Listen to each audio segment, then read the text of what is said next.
안녕하세요. 순아의 다락방 책장입니다. 오늘은 노인을 위한 나라는 없다 라는 책을 읽어 드리려고 합니다. 지은이는 코맥 메카시, 옮긴이는 임재석, 출판사는 사피엔스. 영혼을 뒤흔드는 눈부신 문장, 지옥의 레이스처럼 숨가쁘게 내달리는 오싹한 이야기. 이 작품은 흔하디 흔한 연쇄 살인범 소설이 아닙니다. 자동권총, 모텔, 추적장치, 총격전, 도망, 무법자의 비정하고 영악한 술수 등 스릴러물의 온갖 특징이 드러나지만 일단 메카시가 대가다운 솜씨로 무대에 올려 냉혹한 조명을 비춘 덕분에 흔해 빠진 스릴러에서 보기 힘든 의미를 얻었습니다. 새 천년 이후에 사회 병폐에 대한 전곡을 찌른 진단이며 임박한 어둠에 대한 섬뜩한 조명이라고 할 수 있습니다. 그럼 책 속으로 들어가 볼까요? 헌츠빌에서 한 소년을 가스 처형실로 보냈다. 한 명, 단 한 명이다. 내가 검거하고 증거를 제출했다. 두세 번 소년을 찾아갔다. 3번이다. 마지막은 집행일이었다. 굳이 갈 필요가 없었는데도 갔다. 물론 가고 싶지는 않았다. 그는 14살 소녀를 죽였다. 지금도 확실히 말할 수 있지만 나는 소년에게 가고 싶지 않았다. 집행 당일은 더 내키지 않았다. 그래도 갔다. 언론에서는 치정 사건이라 떠들었지만 소년은 내게 치정 따위는 없었다고 했다. 소년이 사귀던 어린 여자였다. 그는 19살이었다. 그리고 내게 말하길 자기의 기억이 미치는 아주 오랫동안 아무나 죽일 계획을 품고 있었다고 했다. 혹시라도 감옥에서 나가면 또 그런 짓을 하겠다는 말도 덧붙였다. 자기가 지옥에 갈 줄 알고 있다고도 했다. 모두가 제 입으로 한 말이다. 그 말을 어떻게 받아들여야 할지 몰랐다. 전혀 알 수 없었다. 그런 녀석은 한 번도 본 적이 없어서 혹시 새로운 종자가 나타난 건 아닐까 생각했다. 그들이 그를 의자에 앉혀 끈으로 묶고는 문을 닫았다.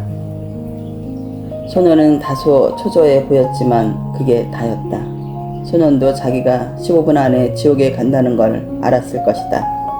그랬을 것이다. 그리고 나는 이 문제에 대해 많이 생각했다. 이야기를 나누기 어려운 녀석은 아니었다. 나를 보안관이라고 불렀다. 하지만 나는 무슨 말을 해야 할지 몰랐다. 자기 입으로 영혼이 없다고 말하는 녀석에게 무슨 말을 할 수 있겠는가? 아니, 굳이 말을 해야 할까? 나는 온갖 생각이 다 들었다. 하지만 소녀는 무엇과도 비교할 수 없었다. 흔히들 눈은 마음의 창이라고 한다. 그러나 그게 무엇을 내다보는 창인지 나는 모른다. 굳이 알고 싶지도 않다. 그런데 세상에 대한 또 다른 시각, 세상을 보는 다른 눈이 있으니 이 모든 소동이 벌어지는 곳이 바로 그런 세상이다. 덕분에 나는 평생 생각도 못 해본 일을 겪고 말았다. 저기 어딘가에는 살아있는 진정한 파괴의 예언자가 있다. 다시는 그자와 마주치고 싶지 않다. 나는 알고 있다. 그가 진짜라는 것을. 나는 그가 한 일을 보았다. 한때 나는 그자의 눈앞에서 걸어 다녔다. 다시는 그러고 싶지 않다. 2번 다시는 내 운명을 걸고 그자를 만나러 가지 않겠다. 그리 오래전 일도 아니다. 그랬었길 바라지만 누구라도 감히 그러고 싶지는 않으리라. 내가 언제나 알았듯이 이 일을 하려면 기꺼이 목숨까지도 걸어야 하니 말이다. 그것이 언제나 진실이었다. 영광 따위는 바랄 수도 없지만 그렇게 목숨을 걸어야 한다. 당신이 목숨을 걸지 않으면 그들도 안다. 눈 깜빡할 사이에 알아차린다. 어쩌면 당신은 차라리 그 편이 낫다고 생각할지도 모르겠다. 그러나 나는 모름지기 인간이라면 영혼을 모험에 맡길 줄도 알아야 한다고 생각한다. 하지만 나 자신은 그러지 않을 테다. 이제 다시는 그러지 않으리라. 두 보안관은 등 뒤로 수갑을 채운 시거를 보안관실 모퉁이에 세워두고는 회전 의자에 앉아 모자를 벗고 발을 책상에 올려놓더니 이동 전화로 라미에게 전화를 걸었다. 방금 들어왔습니다. 보안관님. 녀석은 폐기종 환자가 쓰는 산소 탱크 같은 것을 지니고 있었습니다. 소매 안쪽에서 튀어나온 호스는 도살장 같은 데서 쓰는 전기 충격총에 연결돼 있었고요. 그렇습니다, 보안관님. 뭐 그렇게 보이는걸요? 와서 보시면 아실 겁니다. 네, 덮어두겠습니다. 알겠습니다. 부관은 의자에서 일어나 벨트에 메워둔 열쇠를 짤랑거리며 닫혀있는 책상 서랍을 열어 감방 열쇠를 꺼내려 했다. 그가 몸을 숙이자 시건은 웅크리고 있는 상태로 수갑 채운 양손을 재빨리 무릎 뒤편으로 움직였다. 그리고는 뒤쪽으로 폴짝 뜸뛰기를 해서 수갑 채운 손을 발밑으로 통과시키고는 순식간에 벌떡 일어섰다. 많이 연습한 솜씨였다.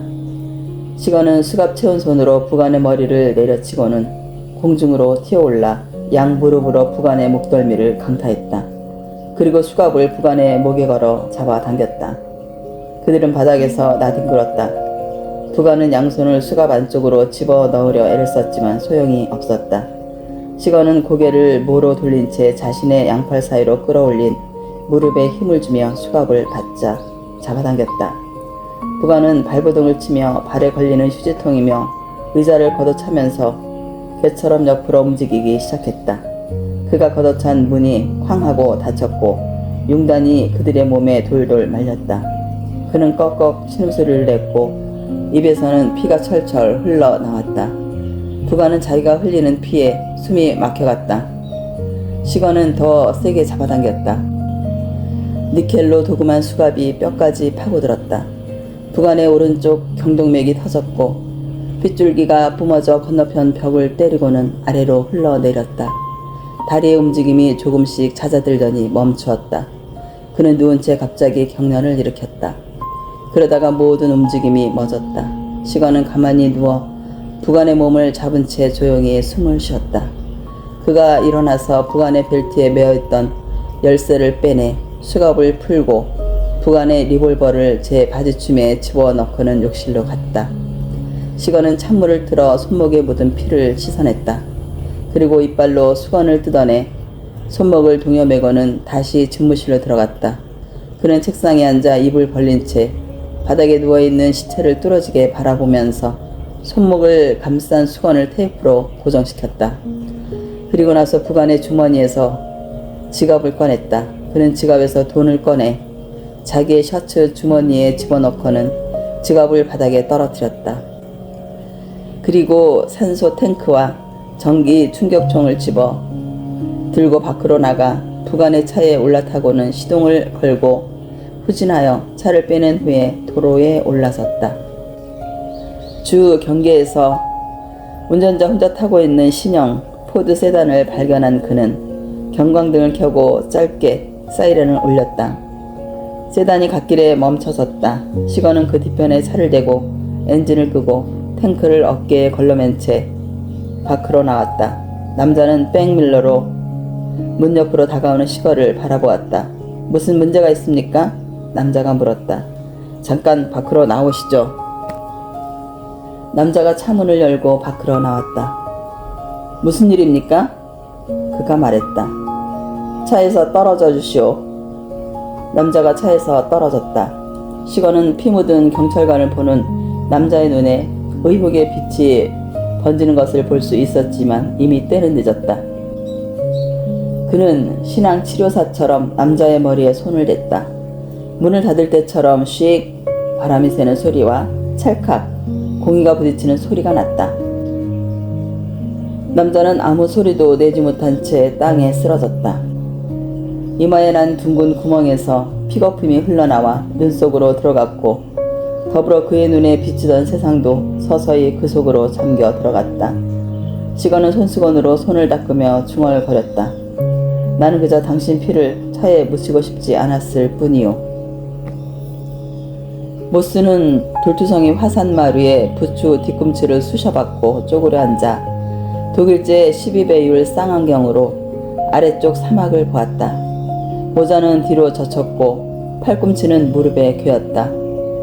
어깨에 가죽 멜빵이 달린 라이플 총을 메고 있었는데 단풍나무와 호두나무 박판 소재의 개머리판을 갖춘 1898년형 마우저 라이플 총에 노리새에 무거운 270 구경 총신을 달아놓은 것이었다. 라이플 총에는 쌍안경과 배율이 같은 윤허틀 사이에 조준경이 달려 있었다. 1마일쯤 아래로 영량이 몇 마리 보였다. 1시간 전보다 해는 낮아졌고 능선과 다틀라와 바위가 저 아래 봄나먼의 그림자를 드리웠다. 모스 자신의 그림자도 거기 어딘가에 있었다. 그는 쌍안경을 내려놓고 앉아서 대지를 바라보았다. 남쪽 멀리로 멕시코의 헐벗은 산들이 보였다. 강 주변에 깎아지른 듯한 지대도 서쪽으로는 국경지대에 구운 테라코타 같은 지형이 눈에 들어왔다. 그는 마른 침을 뱉고 무명 작업복의 어깨 부위로 입을 닦았다. 라이플 총의 적중률은 0.5 MOA였다. 1000야드 거리에서 직경 5인치 이내로 탄착군이 형성되는 총이었다. 그가 총을 쏠 장소로 골랐던 것은 자잘한 용암 더미가 쌓인 길다란 비탈 아래였는데 그쯤이면 표적에 충분히 사정 거리 안에 들어올 터였다. 다만 거기까지 가는 데만 거의 1시간이 걸릴 터였고 영양들은 풀을 뜯으며 그에게서 멀어지는 중이었다. 그나마 다행으로 바람이 불지 않았다. 비탈의 발치에 닿자 그는 천천히 몸을 움직여 영양을 찾았다. 놈들은 그가 마지막에 보았던 장소에서 그리 멀리 움직이지 않았지만 여전히 사거리는 700야드가 넘었다. 그는 쌍안경으로 놈들을 살폈다. 무겁게 내려앉은 대기 사이로 먼지가 흩날렸고 뜨거운 열기에 시야가 일그러졌다. 먼지와 꽃가루가 아지랑이처럼 낮게 어른거린다. 그 밖에는 아무 엄폐물도 다른 사냥꾼도 없었다. 그는 자갈 위로 엉금엉금 기어가 부츠 한 짝을 벗어 바위 위에 올려놓고는 라이플 총의 총신을 가죽 부츠 위에 대고 엄지손가락으로 안전장치를 풀고 조준경으로 전면을 관찰했다. 영양들은 하나같이 고개를 쳐든 채 그를 바라보고 있었다. 젠장, 그가 중얼거렸다. 태양이 그의 뒤편에 떠 있었기 때문에 표적이 시야에 잘 들어오지 않았다. 햇빛이 조준경의 유리에 반사되었다. 놈들은 가만히 그를 지켜보고 있었다. 라이플 총은 켄자르사의 9온스 압력 방아쇠를 달고 있었다. 그는 극도로 조심스럽게 라이플 총과 부츠를 자기 쪽으로 끌어당기고는 그에게 몸을 훤히 내보이며 서 있는 영양의 등판에 조준경의 십자선을 맞추었다. 모스는 표적거리가 90m 증가할수록 탄환 낙차가 어떻게 변하는지 정확히 알고 있었지만 지금은 거리가 확실하지 않았다. 방아쇠에 손가락을 걸었다. 금목걸이에 매단 멧돼지 이빨이 팔꿈치 안쪽에서 바위에 닿아 서걱거렸다. 라이플 총은 무거운 총열과 머즐 브레이크가 달려있는데도 반동이 심했다. 그가 다시 조준경 안으로 영양들을 잡아당겼을 때도 놈들은 아까처럼 가만히 서 있었다. 단 1초 만에 10g짜리 탄환이 그곳으로 날아갔고 소리는 그 2배의 시간이 걸렸다. 영양들은 총알이 명중한 자리에서 피어오르는 먼지 구름을 바라보면서 서 있을 뿐이다. 그러다 갑자기 달아나기 시작했다. 놈들을 향해 슝 하고 날아와서 바위에 부딪히고는 이른 아침에 황량하고 쓸쓸한 탁 트인 대지 속으로 튕겨나가는 탄환을 피해 전 속력으로 질퍽한 땅 위를 내달렸다. 모스는 일어나서 영양들이 달리는 모습을 지켜보았다. 그리고 쌍안경을 들었다. 영양 한 마리가 무리에서 낙오되어 다리를 절었다. 아마도 총알 한 방이 접시처럼 움푹팬 땅 위를 스치듯 날아가서 왼쪽 뒷다리의 대퇴부에 맞은 모양이었다. 그는 몸을 굽혀 침을 뱉었다. 젠장. 모스는 남쪽의 바위곳 너머로 시선을 던졌다. 바람 없는 아침 대기에 떠들던 옅은 오렌지빛 먼지가 조금씩 사위어가다 완전히 사라졌다. 태양빛을 받으며 방책은 조용히 서 있었고 질퍽한 땅에는 아무도 없었다. 마치 아무 일도 생기지 않은 것처럼. 그는 자리에 앉아 부츠를 신었고 라이플총을 집어들고 탄피를 빼내 셔츠 주머니에 넣고는 놀이새를 잠갔다. 그리고 라이플총을 어깨에 메고 걸음을 옮겼다. 질퍽한 땅을 가르지르는 데는 40분쯤 걸렸다. 거기에서 긴 화산암 비탈을 타고 올라 남서쪽 산등성이를 따라가며 영양들이 사라진 땅을 내려다보았다. 그는 쌍안경으로 천천히 지형을 살폈다. 꼬리가 없는 커다란 검정개 한 마리가 그 땅을 가로지르고 있었다. 그는 개를 바라보았다. 머리는 컸고 귀는 잘려 있었고 몹시 절뚝거렸다. 개가 걸음을 멈추고 뒤쪽을 바라보았다. 그리고는 다시 걷기 시작했다. 그는 쌍안경을 내리고 개가 걸어가는 모습을 가만히 지켜보았다. 모스는 엄지손가락을 라이플 총에 가죽 멜빵에 걸고 모자를 뒤로 젖힌 채 능선을 따라 걸었다. 셔츠 등판은 이미 땀에 젖은 채였다. 그곳 바위들에는 아마도 1000년 전에 그렇듯이 그림이 새겨져 있었다. 그림을 그린 자들도 그처럼 사냥꾼들일 것이다. 다른 흔적은 없었다. 능선 끝에 이르자 둘두성이 비탈에 거친 내리막길이 나왔다. 칸데릴라와 케클로가 자랐다. 그는 바위턱에 앉아 무릎에 팔꿈치를 괴고 쌍안경으로 지형을 살폈다. 1마일쯤 저편에 범람원에 자동차 세대가 있었다. 그는 쌍안경을 내리고 지형을 두루 조망했다. 그리고는 다시 쌍안경을 들었다. 땅에 사람들이 누워있는 것처럼 보였다. 그는 부츠를 바위 틈에 고정시키고 초점을 조정했다. 자동차들은 사륜 구동 트럭이거나 큼지막한 전지형 타이어와 권양기와 루프라이트 짐칸이 있는 포드 브롱코였다. 누워있는 사람들은 죽은 듯 했다. 그는 쌍안경을 내렸다. 그리고 다시 들었다. 그리고 다시 내렸고 그곳에 가만히 앉아 있었다. 아무것도 움직이지 않았다. 그렇게 그는 거기에 꽤 오랫동안 앉아 있었다. 모스는 어깨에 맨 라이플 총을 내리고 안전장치를 풀어 허리춤에 댄 채로 트럭에 접근했다. 걸음을 멈추었다. 먼저 땅을 살폈고 이어 트럭들을 살펴보았다. 모두 총알 세례를 받았다. 구멍들이 차체에 일정한 간격을 두고 일직선으로 나 있었고 그는 자동화기로 난사한 것이라고 생각했다. 유리창도 대부분 충격을 받았고 타이어는 펑크가 났다. 그는 거기 선 채로 귀를 기울였다. 첫 번째 차에는 한 남자가 운전대 위에 엎어진 채 죽어 있었다. 트럭 뒤편에는 황량한 누런 풀밭에 시체 두 구가 더 있었다. 땅에는 마른 피가 검게 눌러붙어 있었다. 모스는 걸음을 멈추고 귀를 기울였다. 아무 소리도 나지 않았다. 파리들이 윙윙거렸다. 그는 트럭 뒤로 뺑 돌았다. 아까 범람원을 가로지르던 모습을 보았던 개와 닮은 커다란 개 한 마리가 죽어 있었다. 개도 총에 맞았다. 그 뒤로 세 번째 시체가 얼굴을 바닥으로 향한 채 누워 있었다. 그는 트럭 안의 남자를 창문을 통해 바라보았다. 남자는 머리가 관통당했다. 사방이 핏자국이었다. 그는 두 번째 트럭으로 걸어갔다. 아무도 없었다. 그는 다시 세 번째 시체가 누운 장소로 걸어갔다. 풀밭에 산탄총이 한 자루 있었다. 산탄총은 총열이 짧았고 권총 손잡이와 20발 드럼 탄창이 장착되어 있었다. 모스는 발끝으로 남자의 부츠를 툭 건드렸다.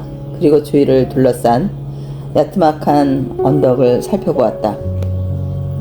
세 번째 차는 서스펜스를 들어 올리고 차창을 짙게 칠한 포드 브롱코였다.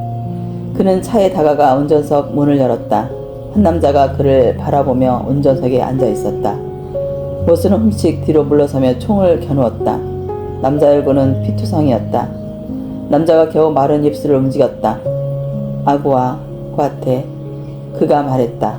아구아 포르디오스. 남자의 무릎에는 검정 멜빵이 달린 HNK사의 기관 단총이 놓여 있었는데 모스가 다가가서 그것을 집어들고 뒤로 물러섰다. 아과, 남자가 말했다. 포르디오스, 남자는 물이 없소? 아과. 모스는 문을 열어둔 채 H&K를 어깨에 들쳐매고 차에서 떨어졌다. 남자의 눈이 그를 쫓아왔다. 모스는 차 앞으로 돌아가서 조수석 문을 열었다. 그리고는 걸쇠를 들어올리고 좌석을 앞으로 젖혔다.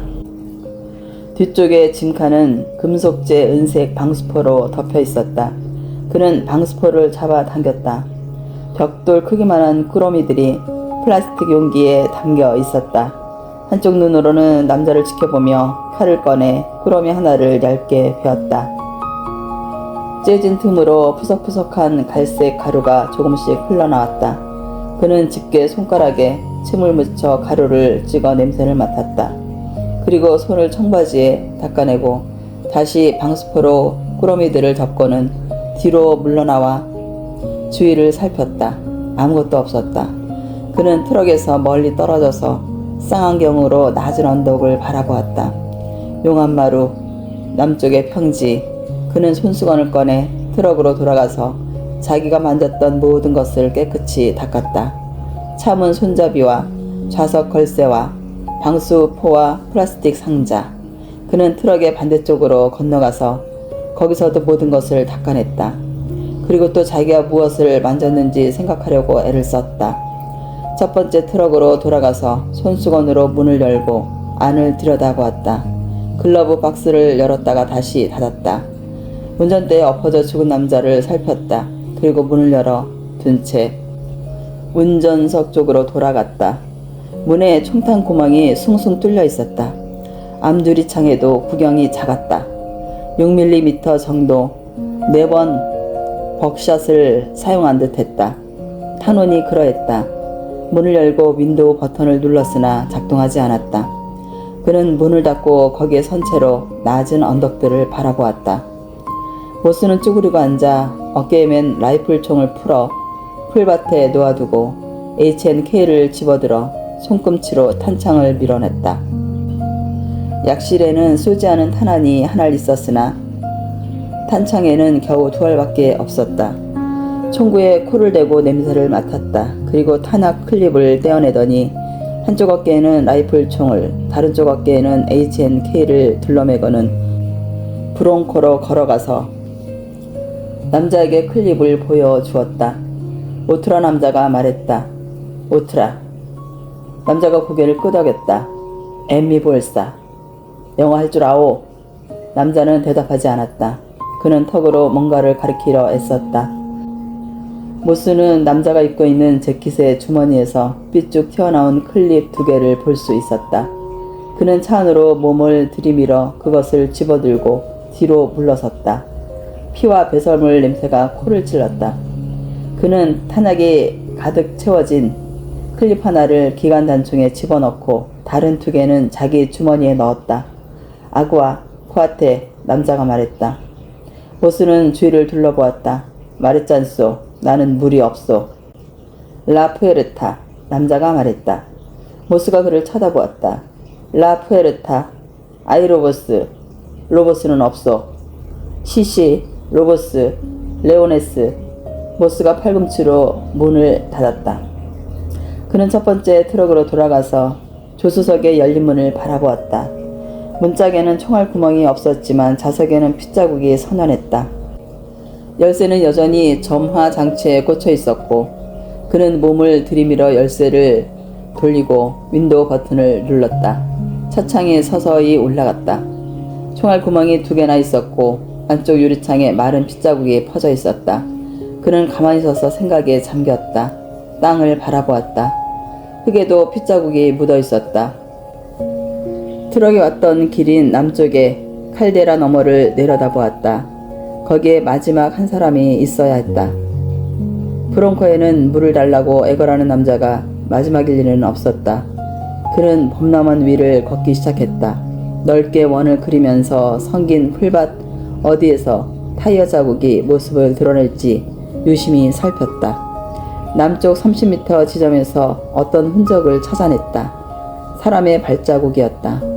모스는 그것을 따라 핏자국이 서린 풀밭에 이르렀다. 빗자국은 계속 이어졌다. 멀리 가지 못할 거야. 모스가 중얼거렸다. 나는 그럴 수 있다고 생각하겠지. 하지만 그럴 수 없어. 그는 추적을 그만두었다. 그리고 안전장치를 푼 HNK를 겨드랑이에 끼고 가장 높은 지대로 올라갔다. 쌍안경으로 남쪽 땅을 바라다 보았다. 아무것도 없었다. 그는 셔츠 앞자락에 대롱거리는 멧돼지 이빨을 반지작거리며 서 있었다. 지금쯤이면 어딘가에서 몸을 숨기고 내가 지나온 흔적을 지켜보고 있겠지. 내가 먼저 내 놈을 발견할 가능성도 없지만 내 놈이 죽지 않고 달아날 가능성도 없어. 모스는 쭈그리고 앉아 팔꿈치를 무릎에 받치고 쌍안경으로 계곡 꼭대기의 바위들을 훑었다. 다리를 꼬고 앉아 이번에는 좀 더 천천히 지형을 살폈고 그러다가 쌍안경을 내렸다. 여기서 총질을 하는 따위 멍청한 짓을 하면 안 돼. 그건 바보 같은 짓이지. 돌아서서 태양을 바라보았다. 오전 11시 무렵이었다. 이 모든 일이 지난밤에 벌어진 건지조차 알 수 없다. 이틀 전에 일어난 일일 수도 있다. 어쩌면 사흘 전에, 아니 지난밤일 수도 있다. 미풍이 불어왔다. 모자를 뒤로 젖히고 밴드너로 이마를 닦아내고는 그것을 다시 청바지 뒷주머니에 넣었다. 칼데라 저편의 동쪽 경계에 늘어선 바위산들을 바라보았다. 다친 채로 올라가는 사람이 아무도 없군. 정말 아무도 없어. 능선 꼭대기까지 오르는 일은 만만치 않았다. 모스가 그곳에 올랐을 때는 정오가 가까운 무렵이었다. 북쪽 멀리로 어렴풋이 이쪽으로 다가오는 트랙터 트레일러 한 대가 눈에 들어왔다. 10마일, 아마도 15분 정도, 90번 하이베이. 그는 자리에 앉아 쌍안경으로 새로운 땅을 훑었다. 그러다가 멈추었다. 바하다 경계의 바위산 기슭에서 푸르스름한 작은 물체가 눈에 띄었다. 그는 쌍안경으로 그것을 꽤 오랫동안 바라보았다. 아무 움직임이 없었다. 그는 주위의 땅을 다시 훑어보았다. 그리고는 다시 물체를 바라보았다. 거의 1시간쯤에야 그는 일어나서 내려가기 시작했다. 시체는 바위에 누워 있었는데 콜트 거버먼트 45 구경 자동 권총이 공이치기로 뒤로 당겨진 채 그의 가랑이 사이에 끼워져 있었다. 오랫동안 앉아있다가 더 이상 버티지 못해 꼬꾸라진 모양이었다. 눈은 뜬 채였다. 풀밭에서 뭔가 작은 것을 열심히 들여다보고 있었던 듯 싶었다. 땅에도 핏자국이 있었고 그의 등 뒤에 있는 바위에도 핏자국이 있었다. 피는 여전히 검붉은 색이었고 아직도 햇빛을 피해 응달에 있었다. 모스는 권총을 집어들고 엄지손가락으로 그립 세이프티를 누르고 공이치기를 풀었다. 그리고는 웅크리고 앉아 권총 손잡이에 묻은 피를 남자의 바지에 문질러 닦으려 했지만 피는 이미 너무 굳어 있었다. 모스는 일어나서 권총을 벨트에 끼워놓고 모자를 젖히고는 소매자락으로 이마에 묻은 땀을 훔쳤다. 그리고 돌아서서 주위를 둘러보았다. 묵직해 보이는 가죽 서류 가방이 죽은 남자의 무릎 위에 똑바로 세워져 있었다. 모스는 가방 안에 무엇이 있는지 직감했고 알 수 없는 두려움에 휩싸였다. 마침내 그는 가방을 집어들고 얼마쯤 걸음을 옮기다가 풀밭에 앉았다. 라이플총을 어깨에서 내려 옆으로 치운 다음 다리를 벌려 HNK를 허벅지 사이에 가방을 무릎 사이에 끼고 세워놓았다. 그리고는 손을 내밀어 두 개의 점쇠를 풀고 노스의 걸쇠를 따고는 덮개를 열어 위로 젖혔다. 가방 안에는 $100짜리 지폐가 가득했다. $10,000 소인이 찍힌 묶음 띠지로 고정된 돈다발이었다. 모두 합해서 얼마나 되는지 감이 오지 않았지만 그에게 멋진 생각이 떠올랐다. 가만히 앉아서 돈다발을 바라보다가 뚜껑을 닫고는 고개를 숙였다. 그의 인생 전체가 바로 눈앞에 있었다. 그가 죽을 때까지 이어질 매일매일이 새벽부터 밤까지의 매일매일이 눈앞에 떠올랐다. 이 모든 것이 가방 안에 40파운드짜리 종이 더미에 담겨 있었다. 모스는 고개를 들고 바다 너머로 시선을 던졌다. 북쪽에서 가벼운 바람이 불어왔다. 시원하고 화창했다. 오후 1시 그는 풀밭에 누워있는 시체를 보았다. 악어 가죽 부츠가 피가 가득 고인 채 검게 변해 있었다. 한 인생의 종말, 바로 이곳에서 남쪽 멀리의 산들, 풀밭에 부는 바람, 그리고 적막함. 그는 가방에 걸쇠를 잠그고 가죽들을 고정해서 점쇠를 걸고 나서 일어났다. 어깨에 라이플총을 메고 가방과 기관단총을 집어들고 그림자로 자기의 위치를 가름하고는 걸음을 옮기기 시작했다. 못쓰는 자기 트럭까지 어떻게 가야 할지 생각했고 깜깜한 밤에 사막을 헤치고 다니는 상상을 했다. 이 지방에는 모하비, 방울뱀이 서식했고 밤에는 여기에서 빠져나가지 못하면 10중 8구 저 일당들과 같은 운명이 될 것이며 서류 가방과 그 안의 내용물은 다른 누군가의 차지가 될 것이다. 네, 좋은 시간 되셨나요? 끝까지 함께 해주셔서 감사합니다. 오늘도 좋은 하루 되세요. 구독, 좋아요 감사합니다.